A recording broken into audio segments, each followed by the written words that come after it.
Bismillahirrahmanirrahim. Assalamualaikum warahmatullahi wabarakatuh. Alhamdulillahirabbil alamin wassalatu wassalamu ala sayyidina Muhammadin wa ala alihi wa ashabihi ajma'in, amma ba'du. Alhamdulillah, hari ini kita melanjutkan pelajaran kita tentang usul fiqh. Ini adalah pertemuan yang keempat. Kemarin kita sudah bahas tentang pembagian hukum ya. Kita sudah bagi menjadi ada hukum taklifi, ada hukum wad'i, dan hukum taklifi ada 5 yang kemarin ya sudah kita jelaskan.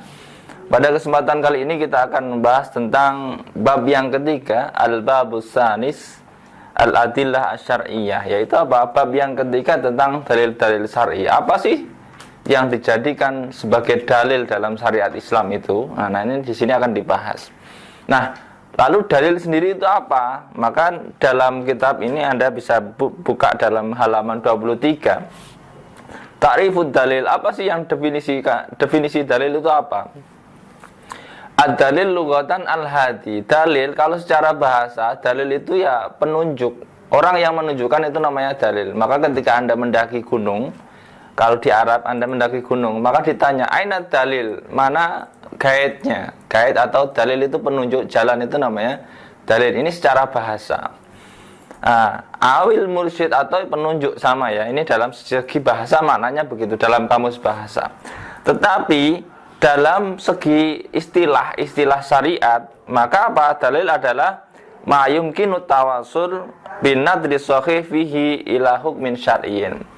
Sesuatu yang apa? Memungkinkan kita mencapai sesuatu pandangan yang benar dalam hukum syar'i. Itu apa? Sesuatu yang menjadikan kita mencapai dalam hukum syar'i dengan cara pandang yang benar, itu namanya dalil. Wa bistilahil usulin, adapun dalam sisi istilahnya para ulama usul, wa mayustadallu bin nadri sahifihi ala hukmin syar'in amaliyin ala sabilil qat'i awidon. Yaitu apa? Yaitu sesuatu yang menunjukkan pandangan yang benar tentang hukum syar'i yang sifatnya amaliyah dalam segi apa? Dalam bentuk yang qat'i ataupun doni. Maka nanti dalil ada dalil qat'i, ada dalil yang doni. Qat'i itu apa? Qat'i itu sudah putus. Maksudnya putus itu apa? Putus itu tidak bisa ditawar lagi. Itu namanya dalil qat'i. Dalil yang qat'i maka tidak ada tawar-menawar. Adapun dalil doni, nah nanti ini ada perdebatan-perdebatan. Maka yang halal nanti urusan halal haram biasanya ke qat'i ya. Haram qat'i, kemudian yang wajib juga qat'i gitu ya. Yang diharamkan juga qat'i, sudah jelas. Adapun hal-hal yang doni nanti akan mengalami perbedaan pendapat yang beraneka ragam. Selanjutnya yaitu aqsamul adillah asy-syar'iyyah, pembagian dalil-dalil syar'i. Yaitu apa? Kalau di dalam kita, dalam madhab kita, madhab ahli sunnah wal jamaah, maka al-adillah syar'iyyah, dalil-dalil syar'i itu kembali kepada 4 ya. Yang pertama apa? Yang pertama adalah Al-Qur'an. Ya tentu ya, segala usul fiqh ini nanti merujuknya adalah Al-Quran. Seperti saya sampaikan di awal bahwa usul fiqh ini adalah dapur dari fikih ya, dapur dari fikih. Nah, bahan-bahan yang diolah di dapur ini ada 4 macam, yaitu pertama adalah dari ayat-ayat Al-Quran, kemudian dari sunnah nabawiyah atau hadis-hadis Nabi, kemudian yang ketiga dari ijma' atau ijma' ulama atau ijma' sahabah ya. Yang keempat adalah qiyas atau pengkiasan dari sesuatu yang tidak ada dalilnya, kemudian diikutkan kepada sesuatu yang ada dalilnya karena ada kesamaan ilat hukum. Itu nanti bisa Anda lihat. Kemudian Anda bisa melihat juga di dalam halaman yang ke-25. Nanti dijelaskan apa Al-Quran. Al-Quran itu apa gitu ya. Makanya harus Anda tahu, jangan sampai Al-Quran itu apa ya kitab suci saja, nggak bisa ya. Kemudian di halaman 25 Anda bisa lihat bahwa al-faslul awal al-adillah al-muttafaq alaiha, dalil-dalil yang disepakati ya. Yang pertama apa? Yang pertama adalah Al-Quran. Tadi ada 4 ya, kita rinci. Yang pertama ada Al-Quran. Apa itu Al-Quran? Maka dalam kitab ini dijelaskan bahwa Al-Quran wa kalamullah al-munazzal ala nabiyyina Muhammad sallallahu alaihi wasallam bi al-fadhi al-arabiyah wa ma'anihi al-khiqqati al-mu'jizu al-muta'abbadu bitilawati al-manqulu ilaina naklan mutawatiran kitabatan wa musyafahah jilan ancil mahfudun min ayyi taghyirin au tabdil. Quran itu apa? Quran adalah kalamullah yang diturunkan kepada baginda Nabi besar Muhammad sallallahu alaihi wasallam dengan lafaz-lafaznya yang berbahasa Arab dan makna-makna yang pasti, yang hak ya, yang kemudian mempunyai nilai mukjizat ya. Kemudian al-muta'abbad bitilawatihi, yang dinilai ibadah bagi yang membacanya. Al-manqul ilaina naklan mutawatiron, yang sampai kepada kita dengan proses-proses mutawatir atau paling tidak bersanad ya. Tentu Anda membaca Quran itu tentu mesti ada sanadnya. Meskipun mungkin Anda tidak mengambil sanad, tetapi mungkin Anda akan mengikuti mazhab-mazhab yang sudah diikuti oleh guru-guru Anda atau paling enggak mayoritas masyarakat yang Anda berada di sana. Misalkan kita baca Quran sekarang mungkin hanya mengikuti satu mazhab dari sekian mazhab qiraat, misalnya dari qiraat asyarah misalkan kita hanya mengikuti salah satu di antaranya, yaitu mungkin bacaan Hafiz an Asim gitu ya. Nah, Quran seperti itu. Kemudian kita baca musyafatan jailan an jailin ya. Jadi apa ya, memang begitu tulisannya Quran ya begitu, kemudian bacaannya ya begitu, enggak ada yang kemudian perubahan-perubahan, enggak ada. Mahfudun min ayyi taghyirin ya, terjaga dari segala perubahan atau tabdilin atau pergantian. Jadi tidak ada perubahan dalam Al-Quran, tidak ada amandemen di dalam ayat-ayat Al-Quran. Ayat Al-Quran baku seperti itu dari dulu hingga yaumil qiyamah. Adapun nanti yang berbeda adalah mungkin masalah-masalah tafsiran, masalah-masalah penakwilan dari hal-hal yang sifatnya mungkin doni ya, sesuatu yang tidak baku. Kemudian ajma'al muslimun ala anal Quran hujjatun syar'iyatun wa qanunun wajibul ittiba ala kulli muslimin wa muslimatin. Seorang muslim tentu sepakat bahwa Quran adalah hujjah atau dalil-dalil ya syar'i dan hukum-hukum atau qanun, ketentuan-ketentuan yang harus diikuti ya bagi orang-orang muslim dan muslimah dan sebagainya ya. Kemudian apa sih sisi-sisi kemukjizatan Al-Quran ya? Mukjizat Al-Quran itu kan mukjizat. Mukjizatnya dalam apa? Maka Anda bisa melihat bahwa itisaqu ibarati wa mani wa ahkami. Oh, betapa Al-Quran itu apa? Pemaknaannya memang luar biasa. Kemudian ya Anda bisa mempelajari lah. Semakin Anda mempelajari Al-Quran, maka Anda akan semakin mengerti betapa Al-Quran itu mukjizat yang nyata, yang mungkin sangat luas, yang ketika didalami maka semakin kita merasa kurang dan kurang. Karena apa? Ya karena Al-Quran itu bukan sembarang kata-kata, maka Anda bisa menggalinya lebih dalam.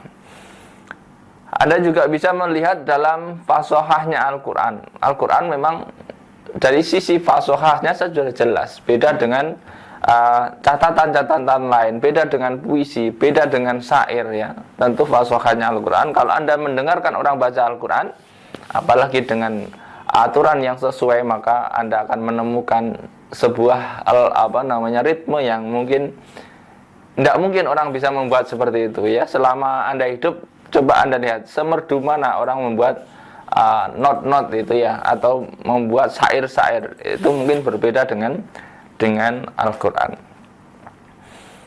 Lalu kemudian dalam Al-Quran juga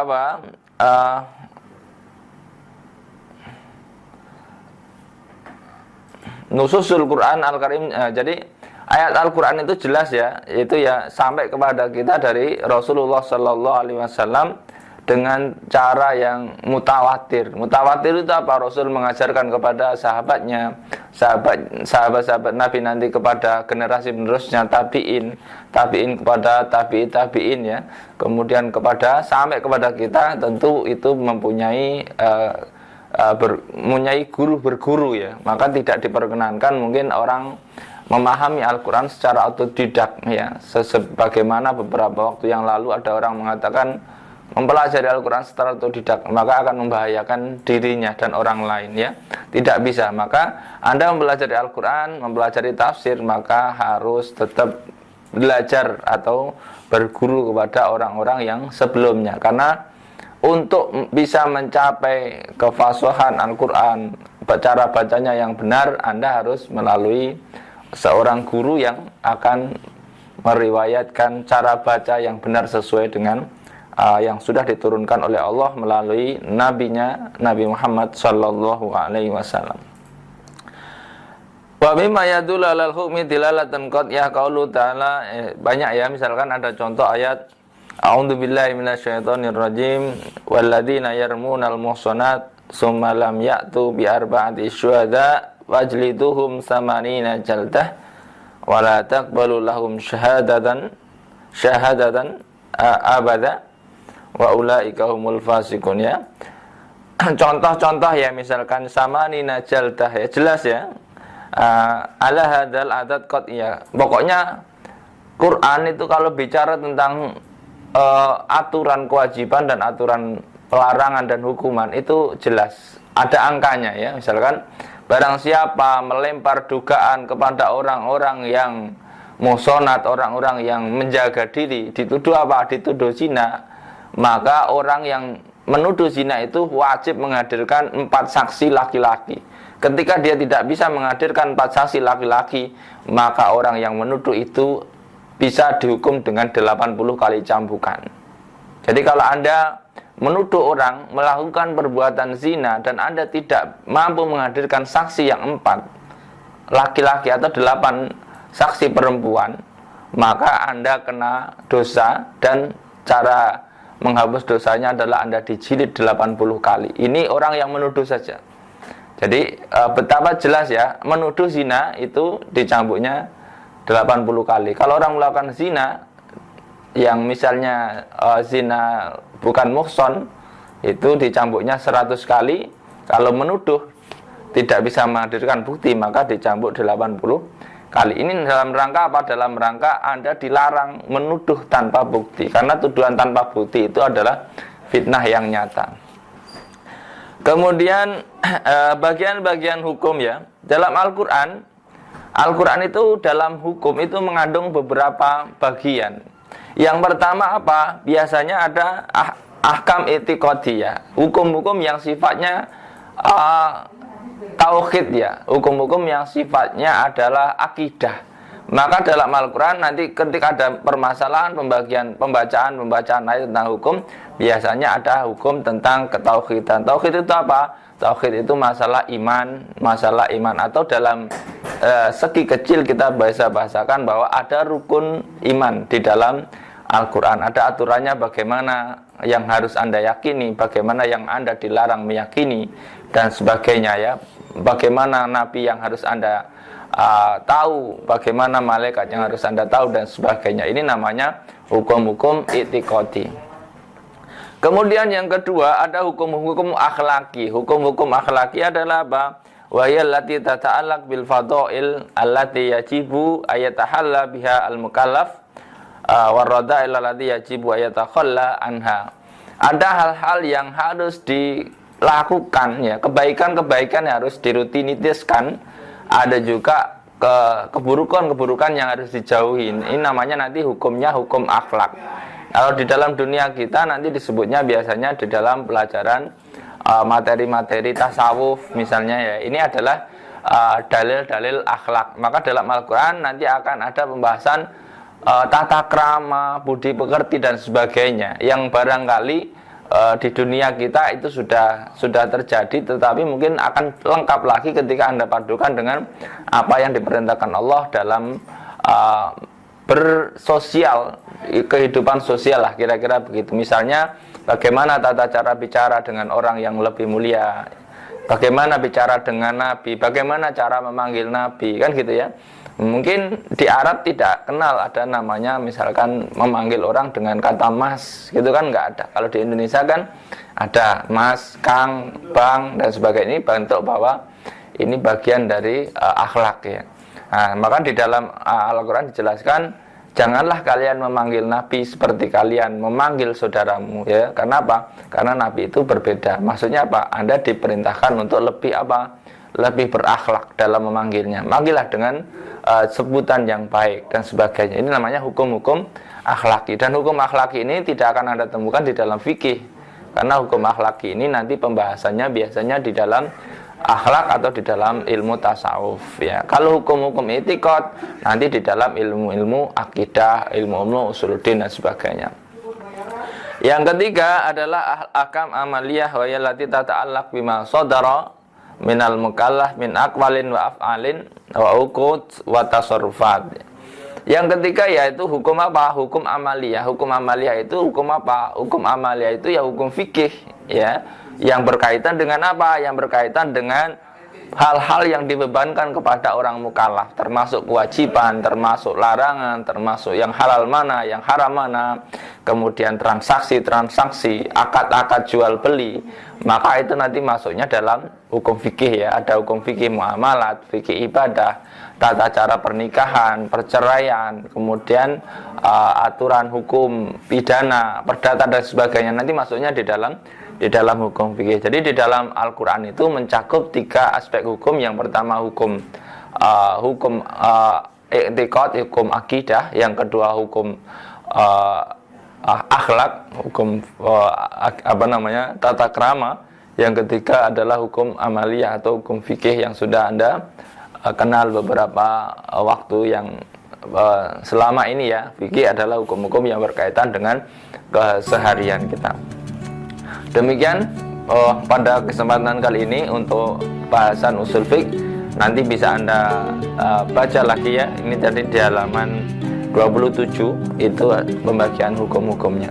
Terima kasih. Wallahu minkum wallahul muwaffiq ila aqwamit thoriq. Wassalamualaikum warahmatullahi wabarakatuh.